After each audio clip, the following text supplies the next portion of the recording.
Bonsoir à toutes et à tous. Merci de votre ponctualité. Nous sommes réunis ce soir pour parler, faire dialoguer bande dessinée architecture. Nous allons être 4 sur scène. Comme les mousquetaires, nous ne sommes que 3 pour l'heure. Benoît Peeters, que vous connaissez peut-être, auteur, écrivain, théoricien de la bande dessinée, ne saurait tarder. Oh, le voilà, alors ce timing d'enfer, tout droit arrivé de Bruxelles, Benoît Peeters.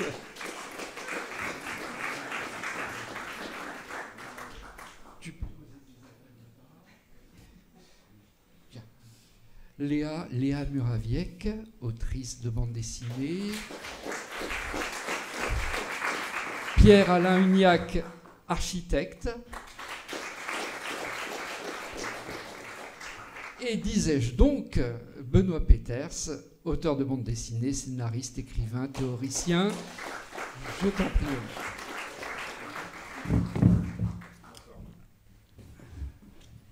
Oui. Quelques mots. Nous sommes ici dans les locaux de l'ADAGP. Alors, certains d'entre vous connaissent sans doute, d'autres non. Il s'agit donc d'une société chargée de gérer les droits des artistes d'art graphique et photographique. Ce qui fait un large panel. Quand je dis art plastique et photographique, cela va du dessinateur au maître verrier, du vidéaste au designer, du sculpteur au ferronnier d'art.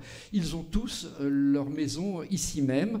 Parmi eux, donc, les auteurs de bandes dessinées et les architectes. N'hésitez pas à prendre vos micros parce que même une petite intervention mérite d'être entendue.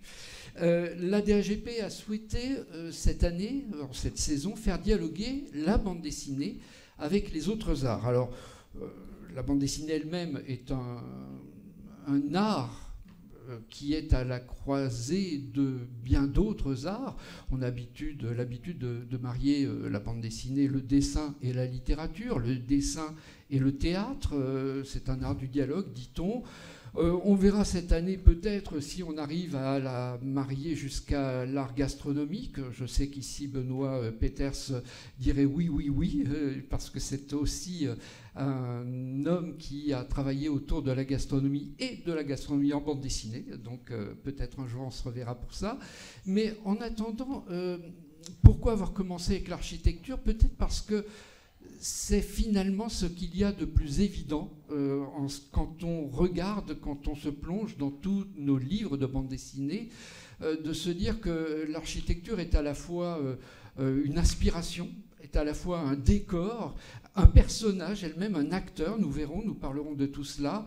C'est aussi peut-être une inspiration, ou en tout cas une interrogation pour les architectes eux-mêmes.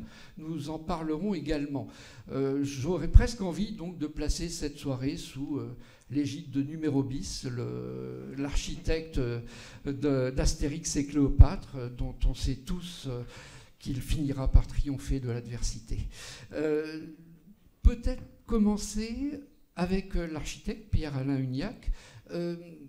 Votre relation à la bande dessinée, avant même de parler de votre relation à l'architecture, à la bande dessinée, ça remonte à quelles années ? Ça remonte au départ à l'enfance, hein. Donc les premières bandes dessinées, les Tintins, les Spirou, après Fluide Glacial. Et puis les choses se sont accélérées, je ne pourrais pas dire aggravées, mais on était sur une pente de passion de plus en plus importante. Lorsque les études d'architecture ont commencé, donc là forcément avec ceux qui sont autour de nous, on échange, on achète des bandes dessinées, on se les prête, on les regarde, et on a vu que, alors c'était une époque, on va pas dire que c'est une époque bénible, sinon on va me dire c'est un vieux encore, voilà, mais c'était une époque quand même qui était une explosion, hein. Donc quand on a vu arriver les bandes dessinées de Druillet, Delirius qui débarquait, quand on a vu les premières œuvres de Skitten et Peeters avec les murailles de Samaris, on voit que l'architecture est le héros, hein, de la BD. Là, on se frottait les mains, on se frottait les yeux, et puis on attendait le tome suivant de la série. Donc je dirais que cette explosion de créativité, cette explosion de monde aussi, on l'enviait parce que le scénariste et le dessinateur de bande dessinée, ils ont une liberté de création que même en école d'architecture, on ne pouvait pas atteindre. Hein. Et puis, on a été contacté après par un réalisateur de cinéma qui était en fin d'études et qui avait prévu de faire un film d'une quinzaine de minutes sur l'architecture et la bande dessinée. Bon, ça nous a beaucoup intéressés. On avait à ce moment-là une association, c'était l'Association pour la recherche et la prospective architecturale. Et puis on a dit on va se retrousser les mains ensemble et on va faire de notre mieux pour aller au bout de ce sujet. Ce projet modeste au départ s'est transformé en une 52 minutes. Hein, on a pu monter une coproduction avec FR3, le Centre national du cinéma, etc. Donc c'est passé à la télé, c'est passé au Centre Pompidou, à Angoulême, dans différents festivals et à peu près dans toutes les, je dirais, les événements d'exposition à l'époque. Ça s'est arrêté en 86 puisqu'on avait fait un énorme travail pour avoir les autorisations de droit, qui à chaque fois étaient gracieux. D'ailleurs, les dessinateurs, les maisons d'édition étaient extrêmement compréhensives et généreuses, si j'ose dire. Mais bon, c'était pour 2 ans. Donc après, pour ça que ce soir, on ne peut pas le projeter, même si on a pu l'exhumer 40 ans après un long sommeil, avec quelques rides et quelques traces quand même on va dire, de démodé. Alors, moi, j'ai eu la chance de le voir, ce film, qui effectivement nous replonge 40 ans en arrière dans ce qu'était la bande dessinée de l'époque. On voit Tardy qui commence à faire luire les pavés des faubourgs de Paris. On voit déjà Bilal qui invente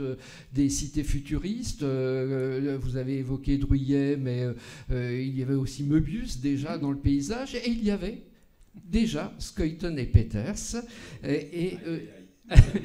Même pour le aïe aïe aïe, il faut le micro. Et en l'occurrence,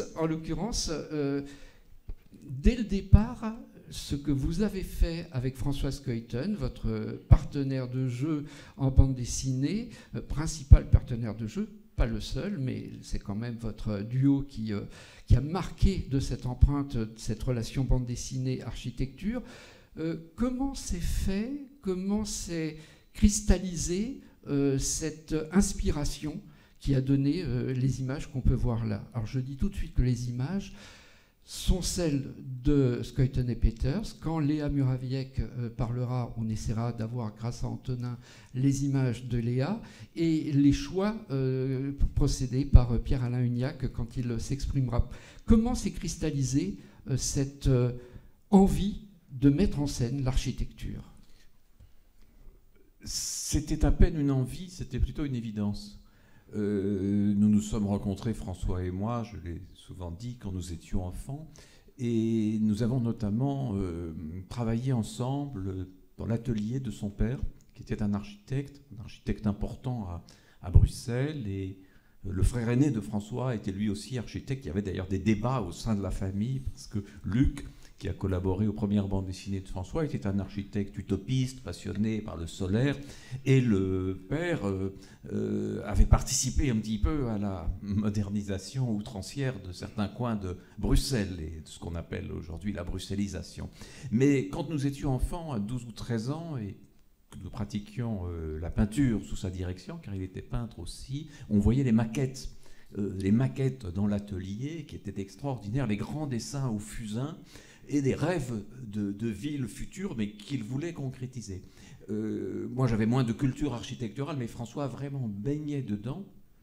Et quand, quelques années après, pas tant d'années que ça, nous nous sommes retrouvés, et François avait commencé à publier dans Métal Hurlant, avec son frère, avec Claude Renard, des bandes dessinées où l'espace, l'envol, mais aussi les architectures de verre avaient une grande place. par exemple C'était un peu plus tard, ça. C'était Carapace, aux Médianes de Simbiola, Le Rail, les tout premiers albums dans Métal.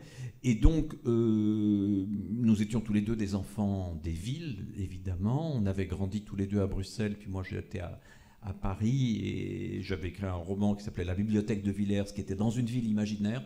Donc on a mis en commun ce qui nous passionnait l'un et l'autre, et c'est devenu Les Murailles de Samaris, un premier album dont on n'imaginait pas qui nous conduirait pendant une quarantaine d'années à continuer à développer ce monde qui a pris au deuxième album le titre générique de Cités obscures, qui nous a permis de relier des albums extrêmement différents. Et donc, au fil du temps, et ça a été une des chances du travail, et ce pourquoi nous sommes tous, je crois, les enfants de nos livres ou de nos films ou de nos maisons, au fil du temps, invités dans des écoles d'architecture, dialoguant avec des architectes, voyageant à travers le monde et ayant la chance de visiter des bâtiments, nous avons commencé à devenir un peu plus compétents sur ce terrain où, dont soi-disant nous étions déjà des spécialistes, mais en fait nous le sommes devenus au fil du temps, et Françoise Cueilletonne a fait des incursions plus directes et plus concrètes dans le monde architectural, ce qui était le rêve de son père, qui, dans sa hiérarchie des arts, plaçait tout en haut la peinture, juste en dessous l'architecture, et très très bas la bande dessinée. Voilà. Même quand elle parlait d'architecture. Et il n'est pas le seul à considérer les choses ainsi, même du côté de la bande dessinée, pour avoir interviewé Möbius, Jean Giraud dit Möbius, plusieurs fois, il me disait qu'une de ses grandes frustrations est de ne pas avoir été architecte, alors qu'il est quand même l'un des princes du 9e art, qu'on l'appelle, on le traite de sensei, de maître au Japon, il est reconnu aux États-Unis. Eh bien non, il y avait encore une frustration, cette frustration, c'était celle de l'architecture. Donc ce n'est pas tout à fait par hasard, et on voit il y a une filiation d'architecte dans cette manière d'aborder la bande dessinée. Et du côté de Léa Muraviec, y aurait-il par hasard un hasard qui n'en soit pas, et que l'architecture soit là aussi à l'origine un peu de tout ça? Est-ce que vous avez dans votre famille un architecte? Oui. Mon père est architecte, tous ses amis sont architectes. En vacances, on allait voir des bâtiments. Et du coup, j'ai promis à mon père que je ne serais jamais architecte, et me voici ici ce soir. Donc, j'ai aussi une bonne amie autrice de BD chilienne qui a fait des statistiques vraiment à son échelle et qui s'est rendu compte que beaucoup d'autrices et auteurs de BD sont enfants d'architectes aussi, où on côtoie l'architecture dans leur environnement.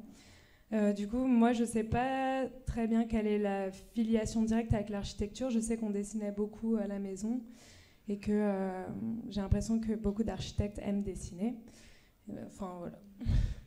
Et du côté de votre mère, on dessinait aussi? Oui, aussi. Ma mère était designer de mobilier et professeur. Et on dessinait beaucoup à la maison. Il y avait toujours des jeux de dessin.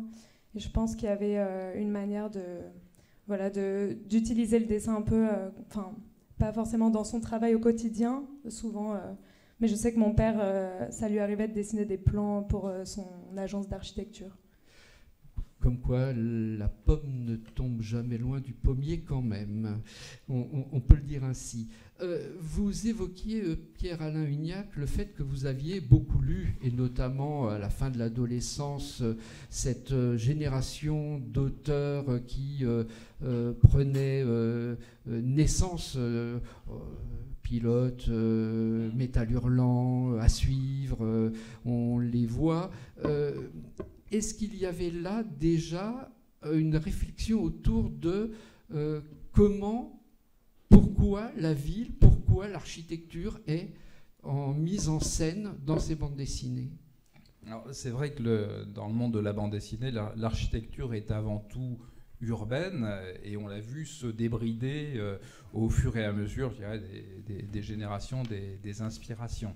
Je voulais ajouter une petite chose à ce que disait Benoît, puisque je ne sais pas s'il s'en souvient, mais en 1984, pour notre film Opération Archibald, architecture et bande dessinée, on avait eu le plaisir de l'interviewer en présence de François.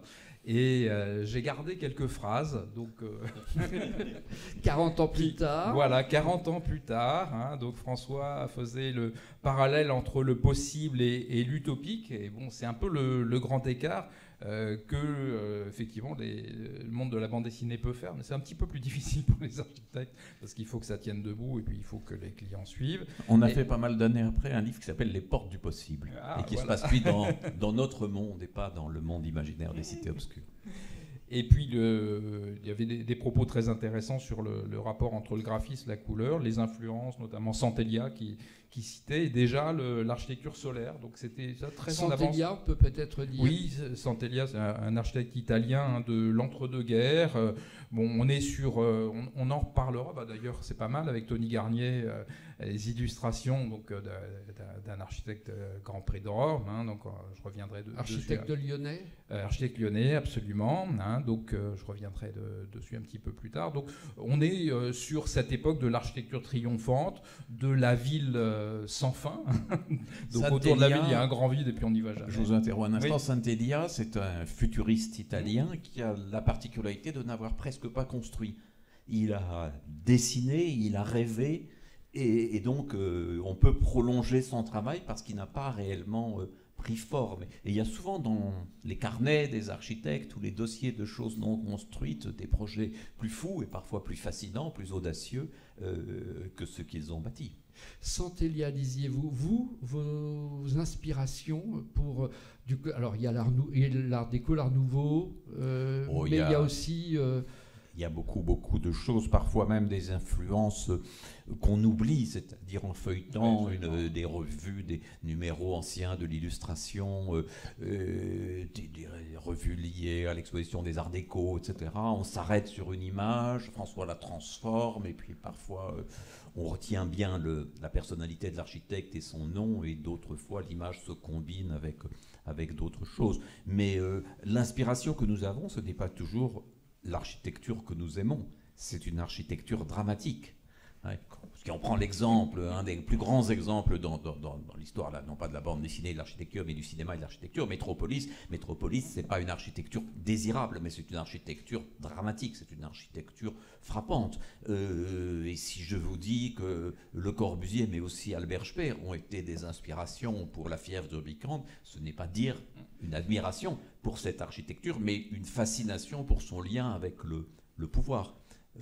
Voilà, donc on peut prendre une architecture qu'on ne souhaiterait pas voir bâtie. On peut imaginer un urbanisme totalisant ou totalitaire. Notre personnage dans La Fièvre du Rubicon se dit urbatecte, urbaniste et architecte. Ça ne veut pas dire que c'est le modèle que nous prônons ou que nous souhaitons. Même quelquefois, on aimerait, chez les architectes et les urbanistes, un peu plus de modestie. Mais la bande dessinée est sans risque. La bande dessinée peut faire exister des mondes épouvantables, quelquefois désirables, mais quelquefois épouvantables. Et quand parfois on nous dit « Ah, on aimerait construire ce que vous avez fait », il y a des cas où oui, pourquoi pas, mais d'autres cas, surtout pas. C'est un gros contresens. Léa Muraviec, vous-même, alors Léa Muraviec a signé une bande dessinée qui a fait immédiatement date dans le paysage, qui s'appelle Le Grand Vide, aux éditions 2024, si mes souvenirs sont bons, et qui, là aussi, est totalement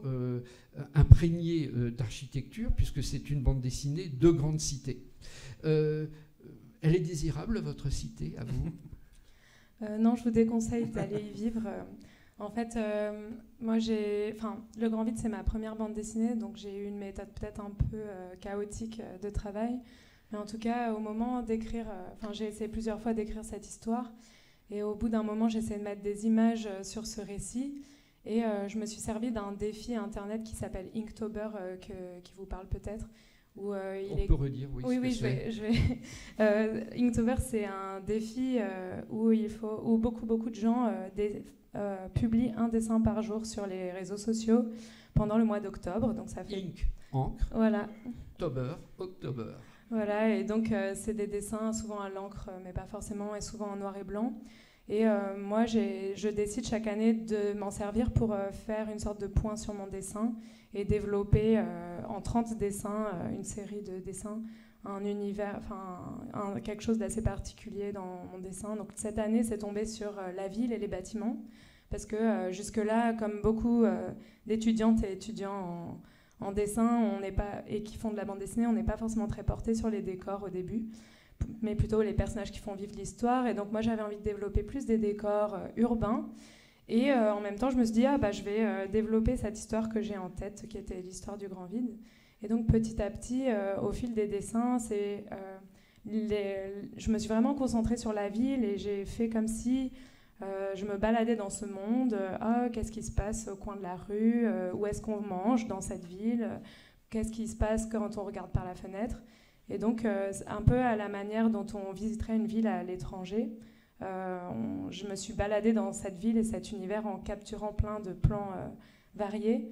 Et j'ai l'impression, au fur et à mesure, que cette ville s'est tellement étoffée qu'elle est devenue un personnage à part entière de mon livre, parce que vraiment, c'est un décor qui est tellement étouffant autour de la vie de mon héroïne que ça prend une place quasiment à égalité avec un personnage. Cette ville, elle ne vient pas de nulle part. On voit que c'est une grande cité de Tours.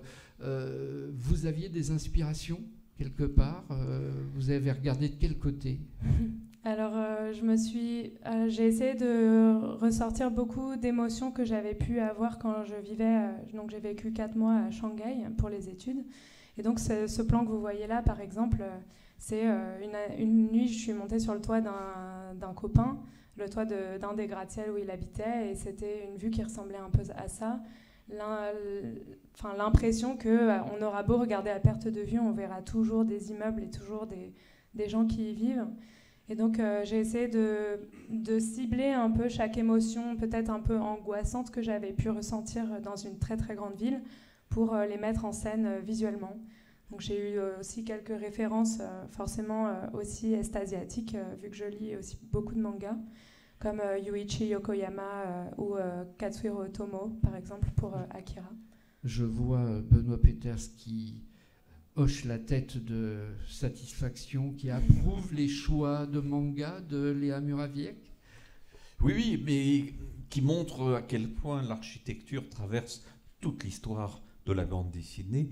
Bien sûr, même si la bande dessinée a une existence importante au XIXe siècle, d'ailleurs des dessins d'immeubles, des coupes d'immeubles qui ressemblent tellement à des pages de bande dessinée sont déjà là au XIXe, mais bien sûr vers la fin du XIXe, dans la naissance de la bande dessinée américaine à New York et Chicago, et particulièrement avec Little Nemo de Winsor McCay, on a le sentiment que les gratte-ciel poussent en même temps que les pages s'impriment, et qu'il y a déjà quelque chose qui est là très fort. Quand on pense plus tard à Tintin en Amérique, on voit immédiatement ce sentiment du vertige qui nous est donné.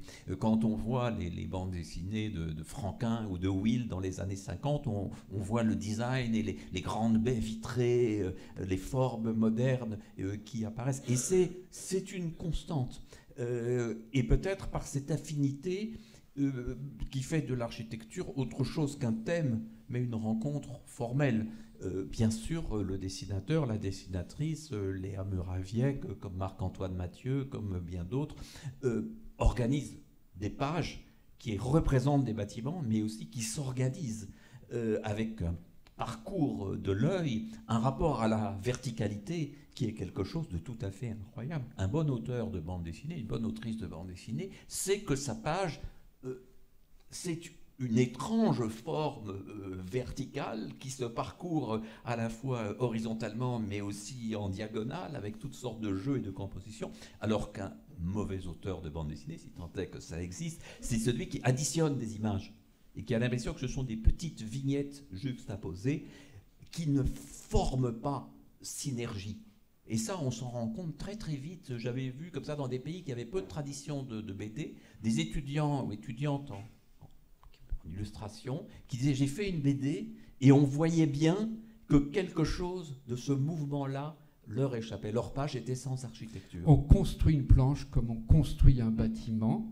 Et avant de vous donner la parole, Pierre-Alain, juste rappeler que, parce qu'il y a ce dialogue de tous les continents que vous évoquiez, les mangas, que quand même que Benoît Peeters, c'est Grand Prix Manga au Japon, Art Festival 2012, donc une reconnaissance là aussi par-delà les océans et les continents.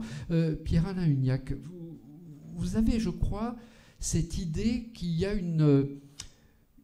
Vous enviez quelque part les auteurs de bande dessinée, ne serait-ce que parce que, à vous entendre, ils auraient plus de liberté que vous. Ah, c'est plus qu'envier, je suis extrêmement jaloux. Et effectivement, les dessinateurs de BD, l'occupation de la page, c'est très important, surtout quand on figure l'architecture et les auteurs américains, McKay aussi, ont été très, très en avant sur ce sujet, où en fait ce sont des portions d'histoire qui se déroulent dans un bâtiment qui se livre à nos yeux, et il y a beaucoup de dynamique, et après tout ça s'est remis en place. Nous, notre travail, c'est aussi d'occuper un terrain, d'occuper un bâtiment, mais on a 4000 normes. et il faut arriver... on dit qu'un pays, une société a produit l'architecture qu'elle mérite. Hein. Est-ce que c'est la même chose pour la BD? On laissera la question tranchée. Mais pour donner un élément de réponse, je reviendrai sur Tony Garnier. Donc Tony Garnier, lyonnais, architecte lyonnais, Grand Prix de Rome en 1899, qui a beaucoup travaillé à Lyon dans les 10-12 premières années du XXe siècle. Et ces projets... Bon, j'ai pas envie d'employer le mot concentrationnaire, mais comme beaucoup d'architectes de cette époque, jusque d'ailleurs à l'immédiate avant Seconde Guerre mondiale, les projets utopistes, créatifs étaient sur un mode en fait d'asservissement, hein, de construction d'une ville terrible, terrifiante. Hein. Heureusement, tous ne sont pas allés au bout, et on sait que dans son histoire, parce qu'en fait, il faut toujours voir la dimension humaine dans le parcours des uns et des autres, des dessinateurs de BD comme des architectes. Tony Garnier a été horrifié par la guerre de 14-18, hein, qui a vraiment cassé son enthousiasme pour ça, en fait. Hein. Et après, il a dessiné des monuments aux morts. Et il a fini les dernières opérations qui avaient été retardées par la Seconde Guerre mondiale, mais il n'a plus jamais dessiné ce genre de choses et il n'a plus jamais fait de grands projets. Donc effectivement, les uns et les autres, on est ballottés, emportés par les flux, les énergies de notre société, ce qui n'empêche pas à un certain moment de se remettre en cause, hein, et d'arriver à adapter ses convictions à ce que l'on voit autour de nous. Pour revenir à la bande dessinée, il me semble qu'il y a deux manières finalement d'appréhender l'architecture. Soit en faire un décor qui existe, c'est-à-dire l'inscrire son récit dans un réel précis, le plus précis possible. Un Tardi va faire attention à ne jamais faire une faute de goût, que ce soit évidemment dans les vêtements, il faut voir derrière le bureau de Jacques Tardi le nombre de catalogues de Manu France qu'il avait, parce que évidemment tout ça a commencé bien avant Internet, qu'il avait pour aller chercher le moindre détail. Donc un réel imposé, et puis il y a ceux qui certes vont puiser dans ce qu'ils voient, mais inventer. Et vous en êtes, c'est-à-dire vous, Benoît Peeters, avec François Scheuten, il y a une volonté d'inscrire cette architecture dans un imaginaire. Pourquoi un imaginaire? Le mot d'imaginaire a toujours un côté un peu excessif. On se vante un peu quand on dit qu'on fait de l'imaginaire. En fait, on combine de la documentation, on greffe des choses, on change d'échelle. On assemble, on colle. C'est ça qu'on n'a pas arrêté de faire, parce qu'au fond, le monde que nous décrivons, il est nourri constamment de références. Nous avons dans les cités obscures un double de Paris. Paris, ça s'écrit un double de Bruxelles. Et Horta est un personnage au même titre que Jules Verne et bien d'autres. Dans la tour, c'est Piranèse, mais Piranèse qui se greffe et se combine avec d'autres éléments. Donc c'est cette liberté-là qu'on a eue. François dit souvent que dessiner un bâtiment sans avoir une référence, c'est assez vain. Mais par contre, ça ne l'amuse pas de le dessiner tel quel, donc il le transforme. Et bon, je parlais tout à l'heure de Little Nemo, c'est une des choses qui est frappante, c'est par exemple dans Little Nemo, le changement constant d'échelle, la manière aussi de combiner les éléments, de rendre effrayant l'anodin et anodin l'effrayant. Ça peut être un animal, une plante, etc. Et donc voilà, ça c'est notre jeu. Mais en fait, la documentation, elle est colossale. Et chez Tardi, que vous évoquiez, ce qui est fascinant, c'est que par son extrême précision, il crée un autre fantastique qui est celui de faire vivre des lieux perdus. Car au fond, pourquoi est-ce qu'un album comme par exemple, Brouillard au pont de Tolbiac reste si magnifique, si fascinant? C'est parce que c'est la résurrection minutieuse d'un morceau de Paris qui n'existe plus.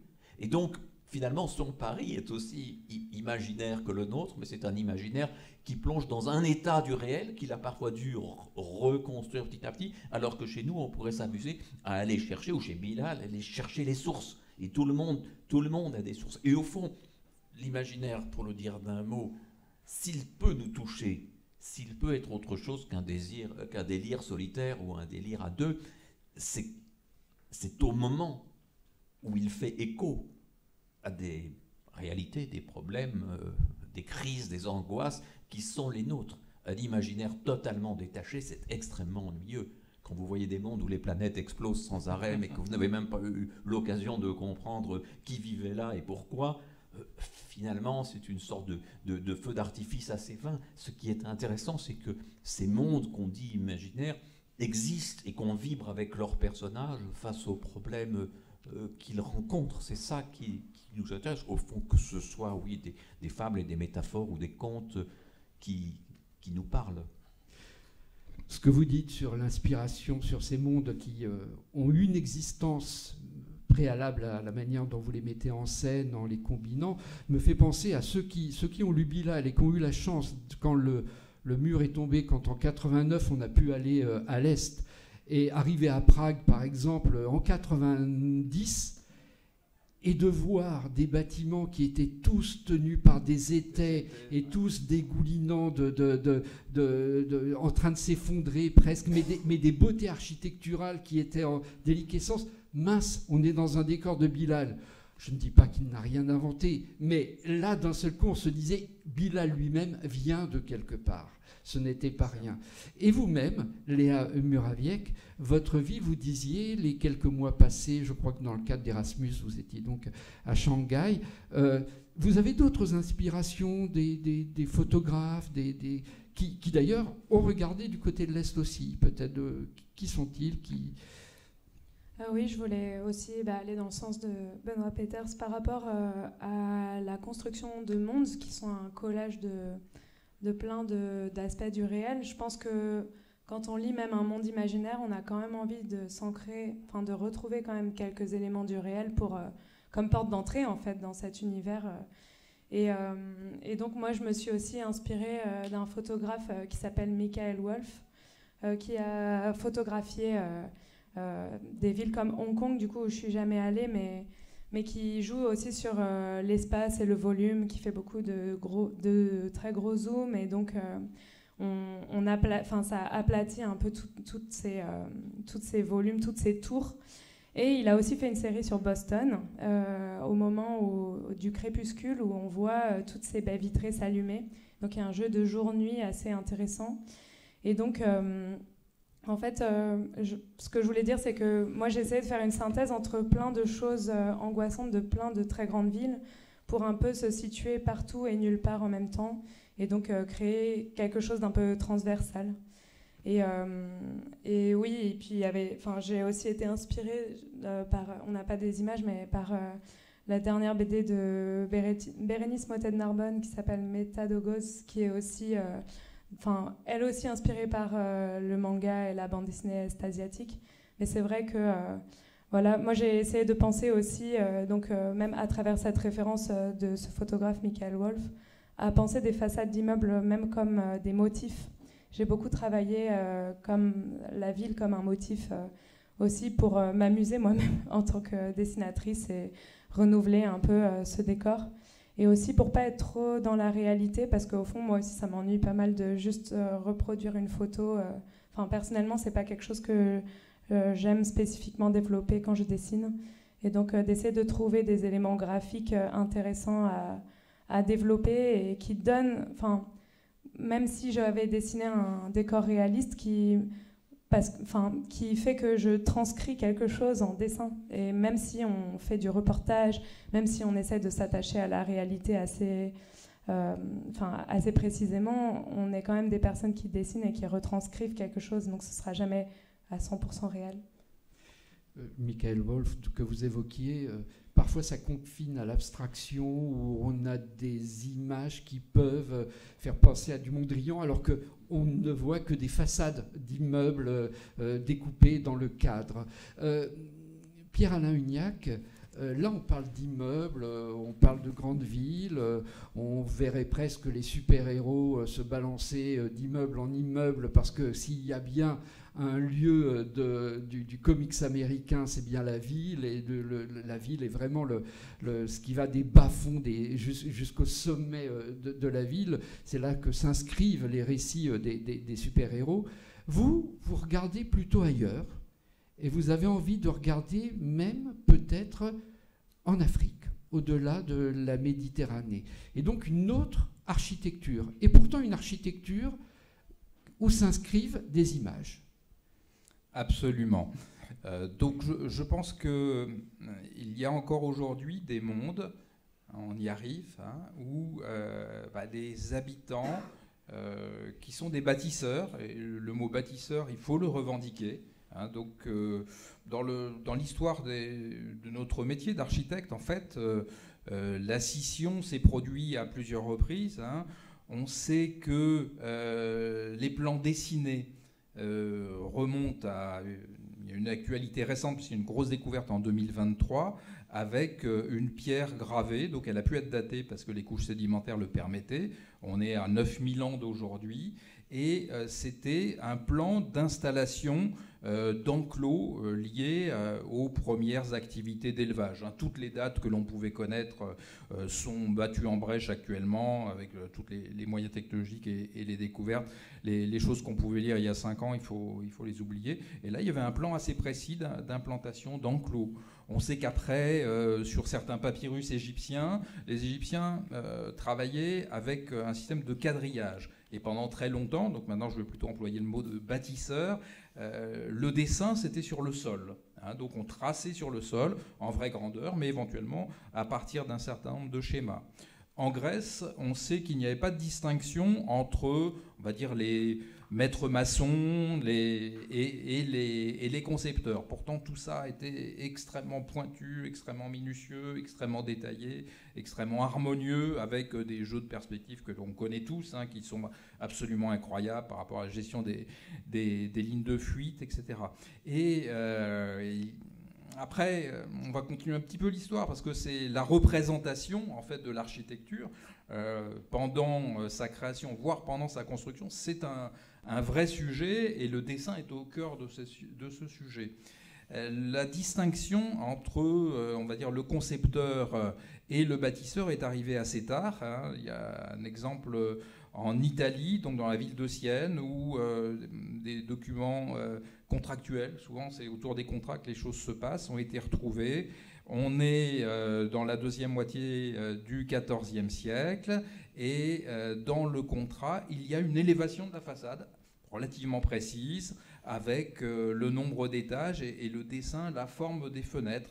Et c'était le contrat. On sait qu'à cette époque-là, c'était encore un entrepreneur, mais le chantier avait été repris après par un architecte-sculpteur.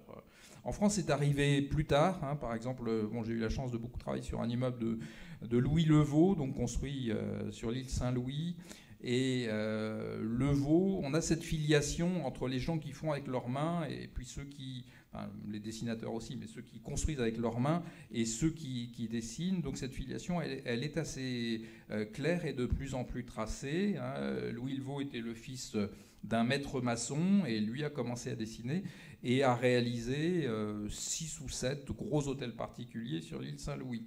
Et quand on fouille, il achetait des terrains, il était promoteur, il assurait toute la gestion du chantier, il dessinait, il faisait les plans. Donc il y avait une espèce de vision globale de ce métier de bâtisseur, alors qu'aujourd'hui, notre métier d'architecte, j'en suis sûr, de nombreux architectes dans la salle, il est complètement éclaté, parce qu'il y a de nombreux intervenants qui ont chacun leur rôle, et en fait on passe beaucoup de temps à gérer les interfaces. Le dessin, c'est un langage, et donc en Afrique, on le retrouve. Donc ici, par exemple, c'est une mosquée. Donc cette mosquée, on est dans le delta intérieur du Niger, des endroits où personne ne va jamais. Moi, je suis allé une trentaine de fois au Mali, de plus en plus loin, m'intéressant de plus en plus aux choses, rencontrant les gens, etc. Donc là, la photo de droite, par exemple, c'est une zone géographique qui est proche du fleuve Niger, on va dire, où il y a une quinzaine de villages avec une culture de pêcheur particulière, et les garçons qui sont pénibles, hein, comme partout, à partir de l'âge de 11 à 12 ans, on les met tous ensemble dans ce palais des jeunes, hein, qui est construit avec une architecture renouvelée. Chaque quartier en a un, chaque village en a donc 3 ou 4. C'est restauré chaque année. Et là, les garçons, ils sont à la garde de quelques plus grands et ils font les travaux collectifs. Ils dorment sur le toit, ils regardent s'il n'y a pas d'incendie. Et quand il faut intervenir pour curer un bief, pour s'occuper des récoltes, pour rentrer des arbres, c'est un travail collectif. Et après, quand ils sortent de l'âge pénible de l'adolescence, ils se marient et ils s'assagissent. Juste devant, il y a la place de la lutte, puisque dans toute cette Afrique de l'Ouest, ça se perd un petit peu. Il y avait la lutte traditionnelle et les garçons un peu excités, on les faisait lutter, ça les calmait. Et donc la mosquée que l'on vient de voir passer, qui est entièrement réalisée en terre, donc c'est construit par des pêcheurs. Donc il y a une famille, un clan de pêcheurs qui sont des pêcheurs bâtisseurs. Les gens ont souvent plusieurs métiers et ils arrivent à générer des architectures incroyables. Et sur la page suivante, donc la photo, là j'ai pensé au livre de Léa sur la photo de gauche, hein, puisque on a le village avec les concessions familiales, c'est vrai, tout est en terre, hein, on ramasse la terre. On fait bien attention, on crible, on rajoute de l'argile, des fibres végétales. On sait faire ça depuis la nuit des temps. On ne pollue pas toute la planète. Et tout ça est bien sûr recyclable et récupérable. Est-ce que c'est pas ça la vraie civilisation durable? Et au-delà, c'est un autre monde dans lequel on ne sort pas comme ça, quoi. Ce grand vide autour, la brousse, là on est là aussi dans des zones particulièrement inondables avec des animaux, etc. On fait bien attention et sortir du village, ça se fait pas sans permission, ça se fait pas comme ça. Donc le grand vide est près de nous. Et la photo de droite, j'insiste aussi, c'est à titre informatif bien sûr, mais c'était l'ancien habitat. Dans toute cette zone, les gens vivaient dans des habitats semi-enterrés, protégés, cachés comme ça. On n'est pas tout à fait dans la maison des marsupilamis ou dans la caverne de Gaston, mais bon, pourquoi pas. Et on voit bien dans votre propos ce que, évidemment, l'habitat influe sur la vie, sur la manière de vivre. Il y a un nom que vous n'avez pas encore prononcé, Benoît Peters, et qui vous tient pourtant particulièrement à cœur, c'est celui de Chris Ware, dont on peut voir d'ailleurs avec votre travail, mais aussi avec beaucoup d'autres, à la grande exposition qu'il y a au Centre Pompidou, au 6e étage, bande dessinée 1964-2024. Il y a un lieu, puisque ce sont des moments de la bande dessinée, et de manière internationale, il y a un lieu qui s'appelle Ville, Cities. Et il y a là notamment Chris Ware, qui lui, pour qui le milieu physique dans lequel il vit, et notamment les immeubles, buildings, a été particulièrement important à mettre en scène et à raconter. Oui, tout à fait. Je peux tenter d'établir un lien entre ce que vient de dire Pierre-Alain Huniac sur l'architecture du Mali et Chris Ware à travers cette apparition de l'angle droit, des formes géométriques qu'on voit là dans un environnement qui était non urbain, qui fait penser évidemment à l'apparition de l'agriculture au néolithique, avec la manière de définir des champs, des formes, qui va se marquer dans les développements de la géométrie. Et là, on voyait vraiment dans vos images des cases. C'était extrêmement clair de voir ces rectangles et ces carrés que la bande dessinée va reprendre. Et c'est extrêmement amusant. Un philosophe belge qui a d'ailleurs écrit sur la bande dessinée, Henri Van Leer, qui avait développé une grande somme sous le titre Anthropogénie, considère la maîtrise de l'angle droit dans le corps humain et dans l'espace comme un des éléments absolument clés de l'hominisation. Or ça, c'est vraiment quelque chose qu'on retrouve dans la bande dessinée, et alors superlativement chez Marc-Antoine Mathieu, et encore plus chez Chris Ware et chez d'autres. Parce que ce qui se passe chez Chris Ware, c'est que non seulement il est marqué par l'architecture de Chicago, laquelle il vit. Il est passionné par Louis Sullivan, par beaucoup d'architectes. Mais ces pages, avant même de se donner comme faites de représentation et de récits, ces pages sont vraiment des géométries très complexes. Et on a l'impression que le récit s'organise à travers cela, dans la page, mais aussi dans l'espace du livre. Il y a un étalement de l'espace du livre, et vous faisiez allusion à ce livre extraordinaire qui est Building Stories, qui est un peu l'équivalent en bande dessinée de La vie mode d'emploi de Pérec, où il y a une manière de déplier l'espace, non pas d'ailleurs d'un grand immeuble, mais d'une maison, sauf que nous pouvons l'approcher à toutes les échelles, de toutes les façons, avec 14 objets de tailles différentes et des changements permanents de point de vue, puisque cette maison, nous pouvons la vivre à travers les personnages, mais aussi à travers le point de vue d'une abeille, etc.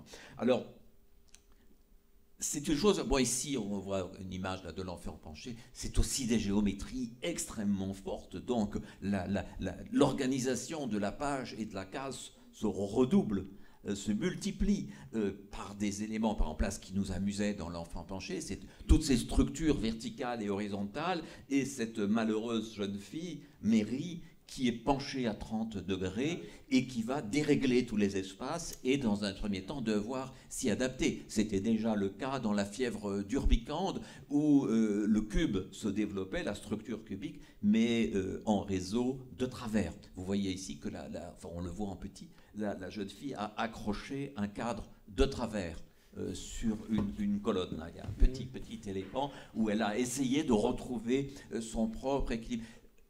On pourrait dire là que vraiment on joue avec quelque chose qui n'est pas seulement constitutif du langage de la bande dessinée et du langage de l'architecture, qui est un point commun monumental, mais probablement quelque chose de notre rapport au monde, de cette envie d'assumer ces dimensions d'orthogonalité et de les défaire. Pensons à l'architecture Art Nouveau, il y a Victor Horta ou à Guimard, qui n'ont pas arrêté de jouer et déjouer. Qu'est-ce que c'est qu'une bouche de métro? C'est d'abord un espace géométrisé et puis une forme qui s'insinue là-dedans et le défait. Et la dynamique de la bande dessinée, la manière dont on glisse d'une image à l'autre, dont l'œil se promène dans la page, la double page, entrevoit tout avant d'entrer dans le détail. Toutes ces petites cases, toutes ces petites maisons joue avec quelque chose qui est extrêmement profond et intime. Et donc ce lien architecture-bande dessinée, il est comme une évidence. Même les bandes dessinées presque dénuées de décor, d'une certaine façon, se confrontent à cette géométrie dans laquelle elles s'inscrivent. Même les Peanuts de Schulz se confrontent constamment à ce monde rigide dont on pourrait vouloir s'évader, s'échapper. Le marsupilami. Le marsupilami, que vient-il faire ici? Mais le marsupilami, c'est celui qui déjoue l'orthogonalité. C'est celui qui défie toute la géométrie de la page et qui donc crée des circulations insensées. Le marsupilami, on imagine que sa queue est capable de passer entre les cases et de créer des liens comme une pieuvre. Léa Muraviec, nous n'en doutions pas, mais nous venons d'avoir confirmation que vous avez atteint un stade d'humanisation avancé, puisque vous maîtrisez l'angle droit parfaitement dans votre travail. Et on peut le voir ici. Et plus que ça, on a évoqué Chris Ware, qui allait très loin dans son approche de son travail, jusqu'à maîtriser même le livre lui-même, l'objet livre lui-même, puisque Building Stories, mais d'autres encore, il va jusqu'à faire des boîtes dans lesquelles s'enferment des livres. C'est quelque chose qui vous tient à cœur aussi, ça, de maîtriser tout cela dans cette construction. Oui, je trouve qu'il y a on pourrait utiliser l'expression architecture du livre. Moi, je suis assez intéressée par l'aspect du livre et du livre en tant que livre-objet. Et parce que, en fait, une expérience de lecture, en tout cas, quand on lit un livre physique, passe aussi par le toucher, le papier, l'aspect du livre. Et je dirais qu'il y a en effet plusieurs lectures dans une planche. On va d'abord appréhender la planche en entier de loin, puis on va rentrer dedans et on va vraiment lire le récit bulle après bulle, et le regard va se porter de bulle en bulle. Et donc, moi, j'aime bien penser cette planche avec toutes ces échelles différentes et varier un peu, avoir plusieurs degrés de lecture dans une planche. Ça m'est arrivé de faire des BD ou un peu plus loin dans le diaporama, il y a un numéro de la revue Flûtiste que je dirige avec mon collègue, où on réfléchit pas mal. Donc, numéro après numéro, on est une revue collective qui invitons plein d'autrices et d'auteurs à s'exprimer sur les pages, et on change un peu de format à chaque numéro. Et donc, un peu plus loin... C'est peut-être avant. Ouais, au tout début du PDF. On a imaginé une bande dessinée, voilà celle-là. C'est le numéro 9, et on était 12 auteurs-autrices à avoir participé, et chaque auteur-autrice a dessiné une page de bande dessinée et qui se complète en fait, et c'est une bande dessinée de 12 pages qu'on doit lire collée au mur. Alors pour les apparts parisiens, c'est pas l'idéal, mais du coup on peut avoir là plusieurs degrés de lecture. Donc moi j'ai fait cette planche en bleu et blanc là, et j'ai essayé de faire en sorte que parfois on rentre dans les fenêtres de ce bâtiment, parfois on en sort, que les fenêtres sont à la fois des cases qui se déplacent mais qui restent aussi attachées à la structure du décor. Et ça me plaisait d'avoir ces degrés de lecture différents pour aussi un peu renouveler le médium qui justement n'est pas toujours cantonné aux cases. Il y a beaucoup d'auteurs, autrices de BD qui ne dessinent pas forcément de cases et qui pensent aussi le volume et la narration hors de ces cases. Comment dessinez-vous, Léa, à la main ? Oui, je suis très tradie, old school. Je travaille à l'encre de Chine sur du papier. Et donc moi, j'aime vraiment beaucoup penser l'espace de ma page quand je compose. Je la tourne dans tous les sens. Mes collègues d'atelier me voient parfois à l'autre bout de la pièce en train de plisser les yeux sur une planche retournée. Et c'est comme ça que j'équilibre un peu les masses, et que, en rendant ma planche plus abstraite, on va dire, je comprends un peu mieux comment dessiner et sortir d'une tentation que je pourrais avoir de trop vouloir représenter le réel et d'être plus dans des logiques de recherche de vocabulaire graphique. Les architectes dessinent-ils encore à la main, Pierre-Alain Huniac ? Nous sommes un peu la dernière génération, mais en fait aujourd'hui, on fait une forme de puériculture. C'est-à-dire qu'on ouvre l'ordinateur et puis là, il faut utiliser des paquets de couches. Donc on a des calques, et donc il y a le calque des fondations, les réseaux d'eau chaude, d'eau froide, l'insufflation, l'extraction. Donc on est sur quelque chose qui est éminemment virtuel, bien sûr, mais qui est très réducteur de la pensée. Donc le dessin aujourd'hui, on voit quelques dessins là merci Antonin de faire défiler cette partie-là, donc d'un architecte extrêmement intéressant qui s'appelle Jean-Jacques Lequeux. Donc là aussi, je vais insister sur l'aventure humaine, parce que je pense que dans tous nos métiers, BD, architecture, etc., il y a ce que nous offre la vie, les courses d'obstacles, Alors là, éléments pour à le franchir. coup, c'est une sacrée course d'obstacles. Ah oui. Il n'a pas eu de peau, on peut le dire. C'est un garçon qui n'a pas eu de chance. Jean-Jacques Lequeux, voilà, on est entre c'est pas le second couteau, c'est le troisième couteau. On est l'énigme, et on est aussi le miraculé. On est le miraculé, parce que ce garçon, donc filiation encore, et on pourrait la faire très souvent. Promis, c'est la dernière fois que je la fais. Donc il est né à Rouen. Le papa était un maître menuisier. Rouen était une ville opulente avant la Révolution. Il est 40 ans avant la Révolution. Et son père était un très fort dessinateur également. Il faisait des meubles pour la bourgeoisie, l'ecclésiastique, etc. Et puis la noblesse locale. Et son fils Jean-Jacques a commencé à travailler, comme on dit dans notre métier, un peu comme grouillot, dans quelques cabinets d'architectes. Il est monté à Paris, il a travaillé un petit peu avec Soufflot pendant quelques années, puis la Révolution est venue, et il y avait la Révolution, ça n'a pas été une bonne période, hein, ni pour les architectes, ni pour les bâtiments. On le sait tous, hein, la commande s'est arrêtée et la moitié du patrimoine architectural a été détruit. Et donc il s'est retrouvé au cadastre à Paris, donc à faire dessiner des parcelles et tout ça, c'était moins amusant. Et arrivé à 55 ans, on lui a expliqué qu'il était trop vieux. Et donc il a été mis à la retraite anticipée. Et là, il y a eu une vingtaine d'années de miracles où ce garçon a dessiné. Et un petit peu avant son décès, il a remis des grandes planches aquarellées, extrêmement créatives, avec des émotions, des intuitions très étonnantes. Il a remis, je crois, 600 ou 700 planches à ce qui était à l'époque la Bibliothèque royale. Il était complètement oublié pendant, jusque dans les années 60. Quelques chercheurs ont commencé à émerger. Et la première grosse exposition sur lui a eu lieu en 2018.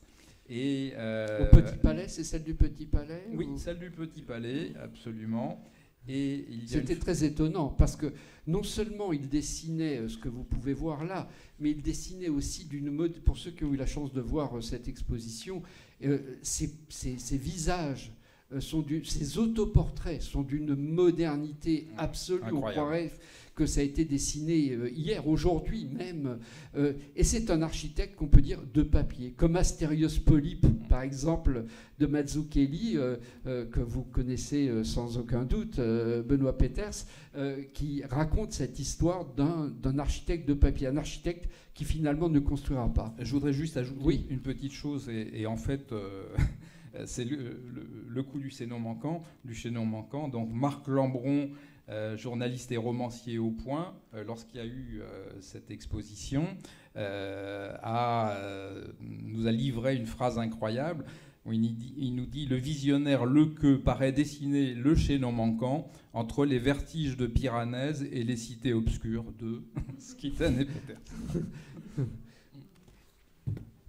Je vous avoue que je le découvre, je ne le connaissais que de nom, et donc voilà, c'est à rattraper. C'est à rattraper, parce que ça va vous Mais inspirer. le nombre d'architectes de papier, qui parfois n'ont pas été uniquement de papier, mais qui ont laissé une œuvre très forte de ce côté-là, c'est fascinant. Pendant longtemps, pour le meilleur et pour le pire, Le Corbusier est resté un architecte de papier. On se souvient du plan voisin, par exemple, le plan voisin pour Paris, qui a existé aussi en maquette.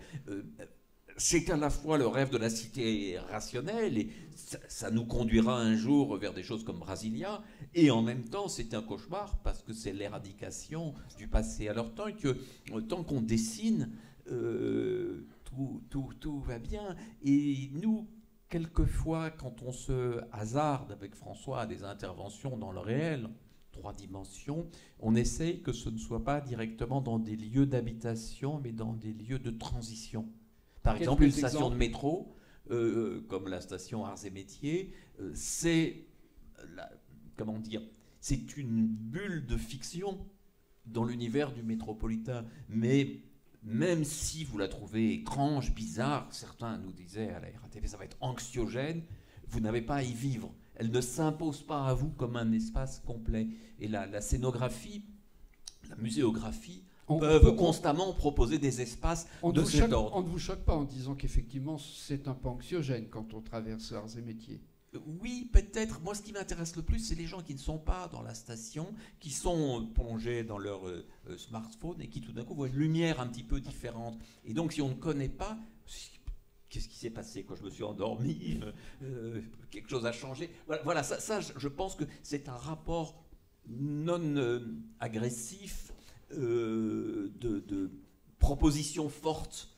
Évidemment, quand vous devez vivre dans un bâtiment, c'est tout à fait différent. Ce qui fait que les gares, les aéroports, les parcs, l'espace public peuvent nous proposer des choses où l'utopie, ou la fantaisie, ou le délire ont peut-être davantage leur place. C'est ainsi qu'est aujourd'hui envisagé ce qui se prépare à Amiens, par exemple? Alors, qui est un projet assez étrange, puisque la ville d'Amiens, qui est celle où Jules Verne a passé l'essentiel de sa vie, s'apprête à accueillir pour le 120e anniversaire de la disparition de Jules Verne, mais pour une certaine durée, vu le poids de la chose.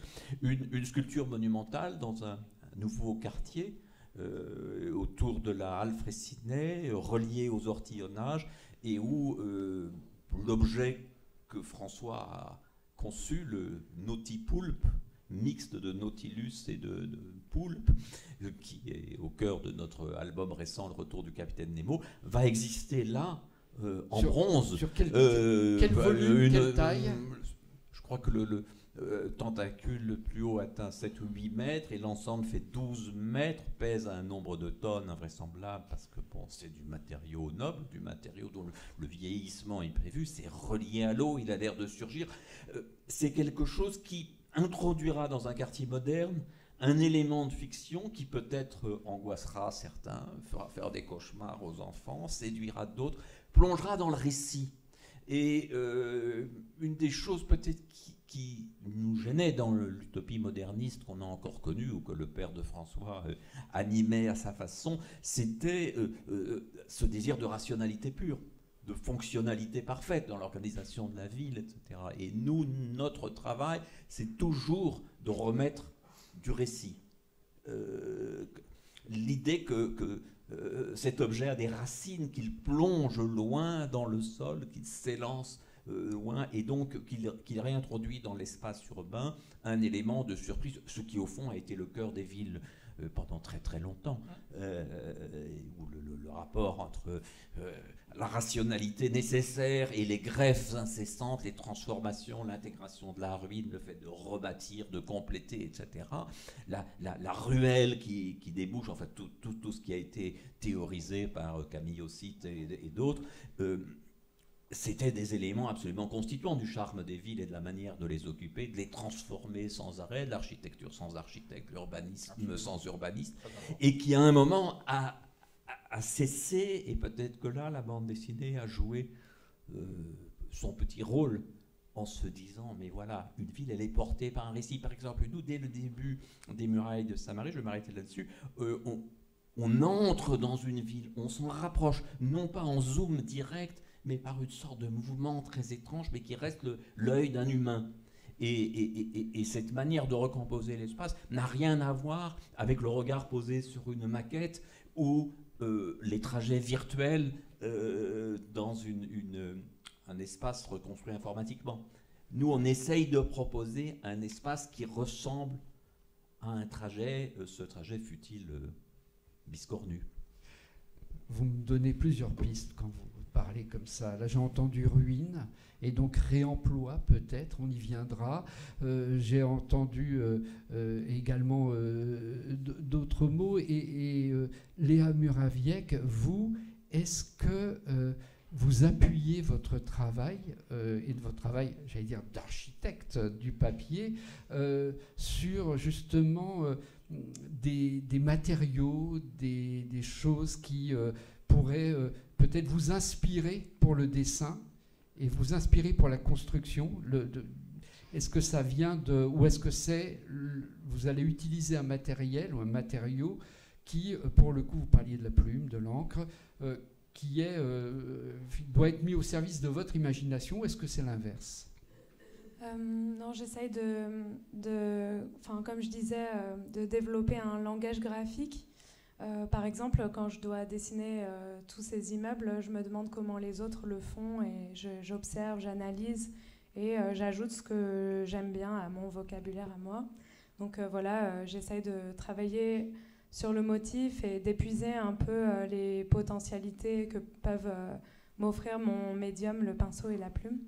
Je rebondirais bien sur le fait que quand on écrit une histoire de bande dessinée, qu'on met en scène un récit dans un monde fictif, on le fait habiter par un personnage. Et j'ai pas retrouvé le plan pour le mettre dans le PDF, mais moi j'ai fait un plan, un pseudo-architectural de l'appartement dans lequel habite mon personnage principal pour bien comprendre où sont placées les choses, pour être cohérente et raccord entre les plans. Et j'aime bien faire ça, me dire que quand je construis des univers, j'aime pas du tout savoir qui le gouverne, je m'en fiche pas mal. J'aime bien savoir qui y habite, comment ça fait d'aller au restaurant dans cet univers, s'il y a des restaurants. et quel récit ça raconte, enfin qu'est-ce que ça raconte déjà de construire une ville comme ça et d'y vivre et d'y habiter. Qu'est-ce que raconte cet usage-là, et c'est une des premières choses que je me pose comme question quand j'écris. Et aussi, il y a plein de dysfonctionnements que je tairais. La ville du Grand Vide n'est pas du tout fonctionnelle. Il y a plein de choses que j'ai pas résolues, mais c'est pas grave. C'est planqué sous le tapis. Mais c'est là que l'architecte est jaloux. Voilà, c'est ça. En fait, moi, ce qui m'intéresse, c'est que le lectorat, la personne qui va lire, se pose pas trop de questions là-dessus, et que les questions qui sont soulevées, les questions de flux financiers, les questions d'agriculture, que forcément peuvent soulever une ville, même au-delà de son architecture. C'est des questions que j'essaye de résoudre quand je sens qu'on va se poser des questions là-dessus. Et je trouve aussi que se poser ces questions d'habiter une ville, du coup, ça donne aussi des réponses graphiques qui sont intéressantes. C'est un aller-retour que je trouve assez passionnant quand on invente des univers. J'ai promis de vous relancer, Pierre-Alain Hugnac, sur le réemploi, puisqu'on évoquait les ruines. Et aujourd'hui, faut-il encore, est-il imaginable de construire toujours plus haut, toujours plus neuf, ou est-ce que vous préférez autre chose ? C'est une bonne question, et d'ailleurs à la suite j'aurai une question à poser à nos amis du monde de la bande dessinée sur ce sujet. Je vais citer Enki Bilal, qu'on avait aussi interviewé, donc toujours pour notre bon vieux film, qui nous disait « Plus les villes sont grandes, plus elles sont dures, plus elles m'intéressent. Tout a vécu, tout est vieux, tout est pétrifié. » Donc on était dans un monde qui était vieux, alors que dans beaucoup de bandes dessinées, grande création, tout est parfois neuf. Donc ça c'est intéressant. Et ça nous lance effectivement sur ce sujet du réemploi. Notre profession est en ébullition.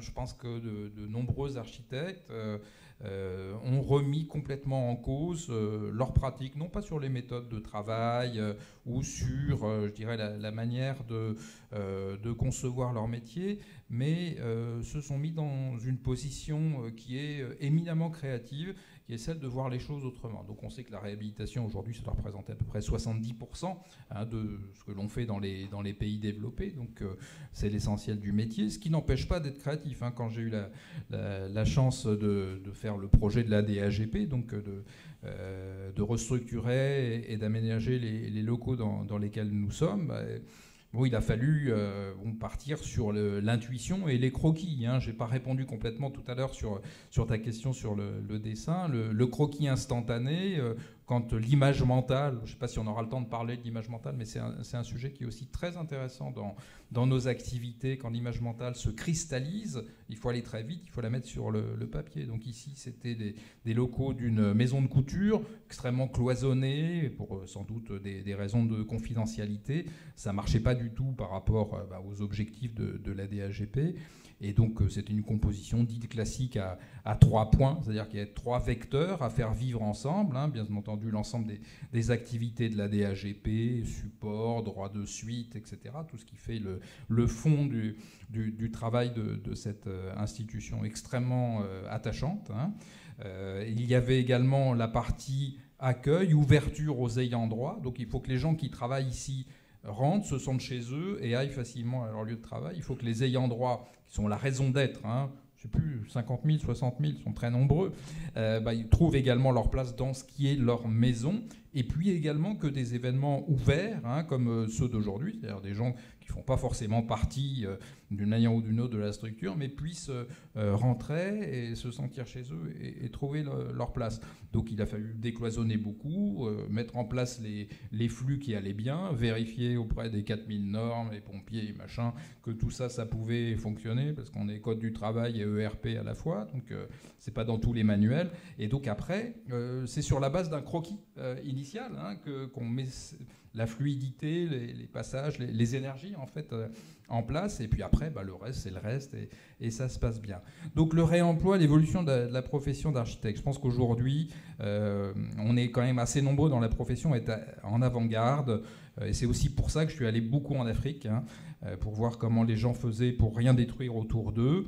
Donc on est plus qu'en réflexion, plusieurs amis donc, de la Compagnie des architectes de copropriété, donc qui est une association spécialisée dans les travaux sur l'existant. On a notre propre organisme de formation et on fait sans arrêt des formations, des séminaires sur ce sujet du réemploi avec des architectes extrêmement inspirants, type comme Frédéric Denise par exemple, des gens qui récupèrent sur les chantiers des autres. Et pour ceux qui ne connaissent pas, vous pouvez aller voir les vidéos sur une réalisation qui est absolument futuriste, mais qui a aussi tous les pieds qu'il faut dans tous les passés qu'il faut, qui s'appelle la ferme des possibles. Hein. On est vraiment sur des sujets qui ont été traités très brillamment. Je ne veux pas être trop long, tu me coupes parce que ça peut durer. La ferme des possibles, on est sur la ville de Stein, une friche industrielle, de l'amiante, tout est démoli. Puis autour, des bars, des logements sociaux, les jeunes ne savent pas quoi faire, etc. Et puis la ville de Stein décide de revenir à des activités anciennes de maraîchage et de verger. Les jeunes qui sont engagés là-dedans s'y attachent. Et puis à un moment, ça produit beaucoup. Et donc ils ont demandé à notre confrère Frédéric Denise de travailler avec une architecture qui n'est pas dans les normes non plus, pas dans les manuels, et de construire des bâtiments permettant de transformer cette production. Et tout ça a extrêmement bien fonctionné. Récupérer des fenêtres sur des chantiers, la terre du terrain pour construire des doubles murs, des murs trombes, etc.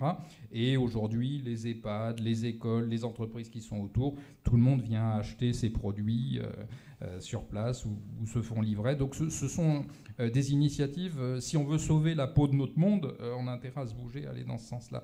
Donc je pense que les architectes aujourd'hui en ont bien pris conscience, se sont remis en cause et pour beaucoup ont abandonné, je dirais, l'architecture nickel du jour de l'inauguration, de la couverture de la revue d'architecture pour aller vers une autre dimension beaucoup plus humaniste, beaucoup plus proche des besoins fondamentaux de l'homme. Vous aviez des questions à poser? Oui, justement, cette remise en cause, cette ouverture, cette perspective, je voulais savoir, alors pour être tout à fait franc, et tu le sais, je suis moins en prise. Regardez l'habitat. Alors là, c'est quand même intéressant. Je ferai un tout petit aparté. C'est-à-dire que là, les héros vivent dans le monde qu'ils ont construit eux-mêmes, comme des héros de bande dessinée. Hein. On est vraiment dans un monde qui est encore parfaitement vivant, avec une ville qui est plate en bas, un peu inclinée sur les coteaux et verticale en haut. Donc on est au pays d'Ogon, au Mali, sur cette grande falaise. Je croyais qu'on était sur une planète dessinée par Mézières. C'est un peu ça. Ils sont 40 000, ils ont 6 langues, 140 dialectes.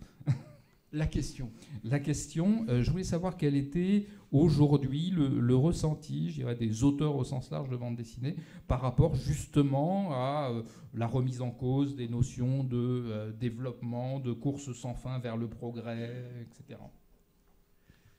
Qui veut répondre? Léa Muraviec. On parle beaucoup de...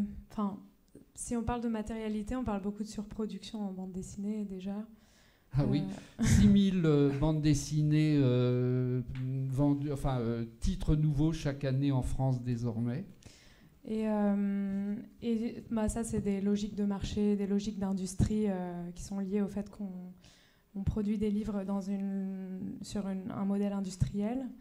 Mais j'ai l'impression, si on parle plus d'anticipation, de futur possible, j'ai la sensation qu'on reste en ce moment quand même beaucoup dans de l'anticipation très négative, très pessimiste, enfin dystopique du coup.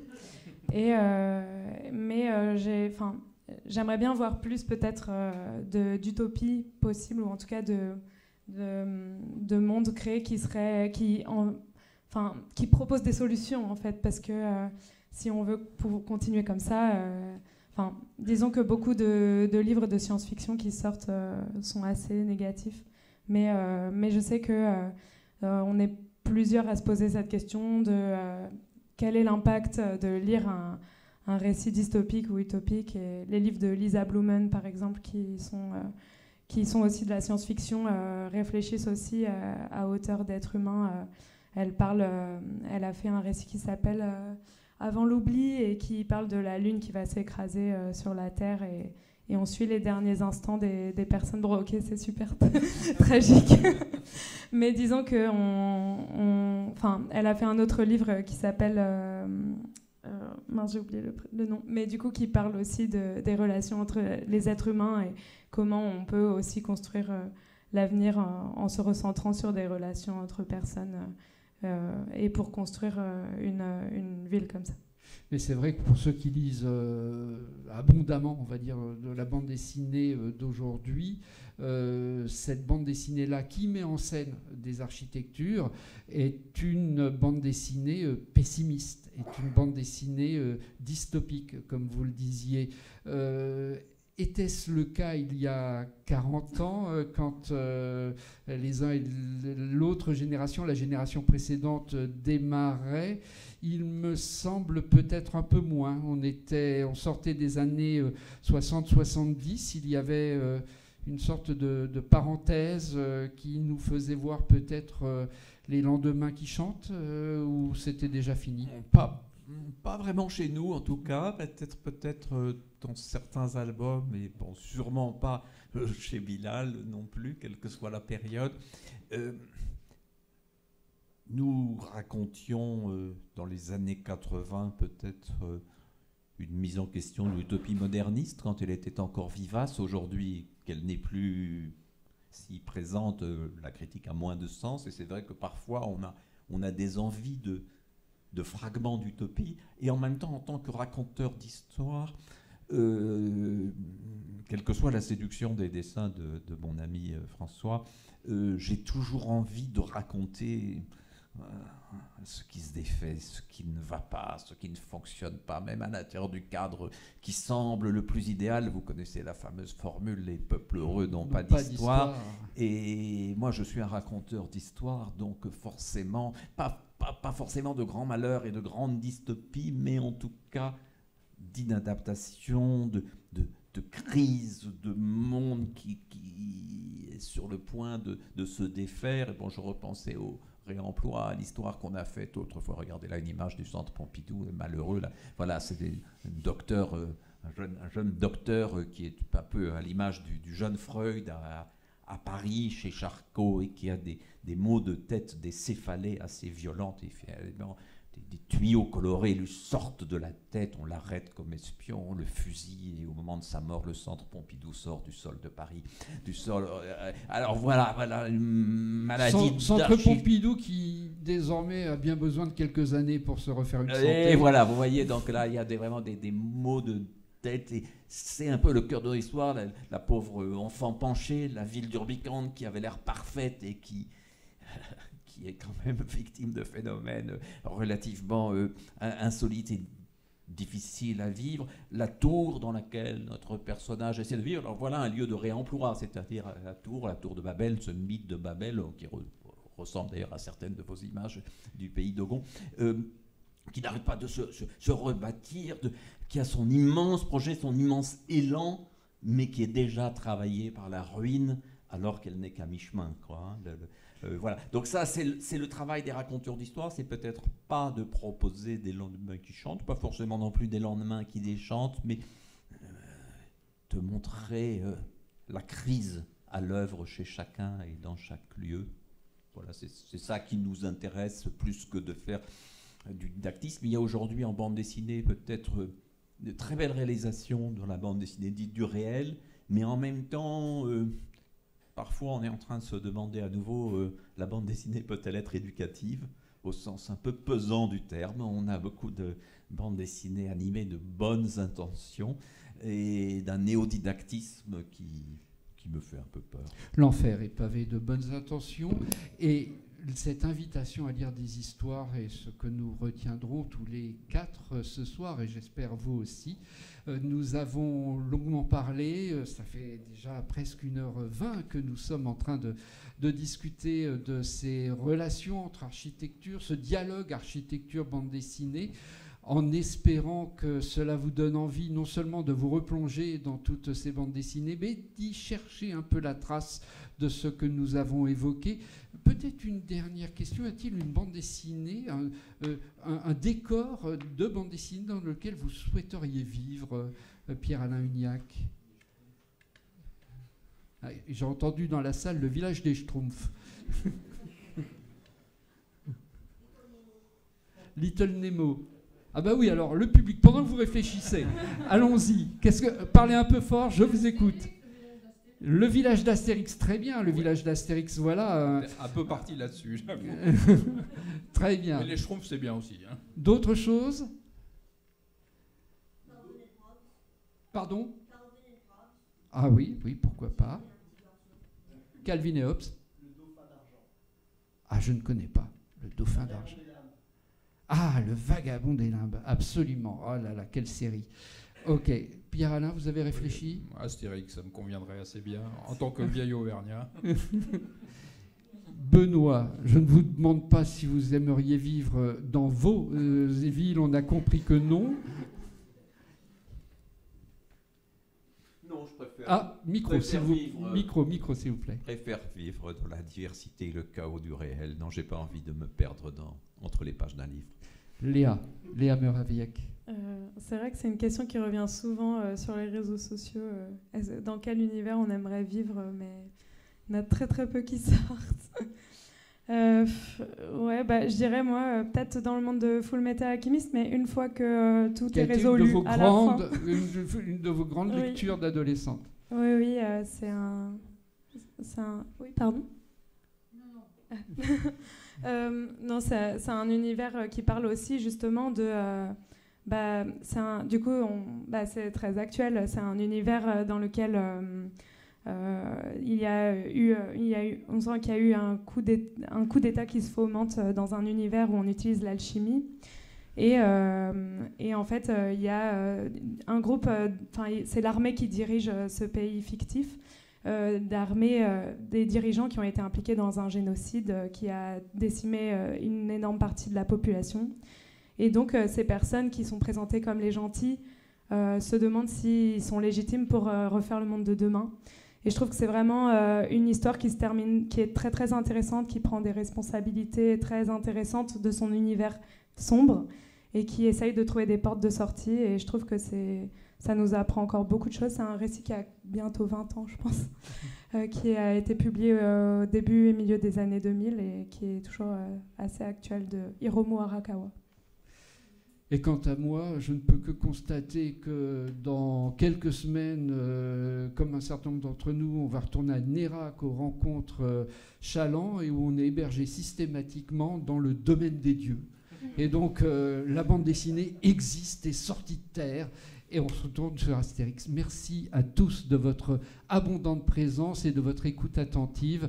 Bonne soirée. Et pour celles et ceux qui n'ont pas vu l'expo à Pompidou, allez-y, c'est la plus belle exposition de bande dessinée qui ait jamais été montée, c'est jusqu'au 4 novembre. Il y a dans le musée, et vraiment, il y en a pour tous les goûts, et particulièrement pour ceux qui aiment l'architecture et le dessin. Avec une salle où il y a toutes les maquettes de Seth, qui a construit la ville qu'il met en scène dans ses bandes dessinées, dans sa grande bande dessinée. Donc allez-y. Merci.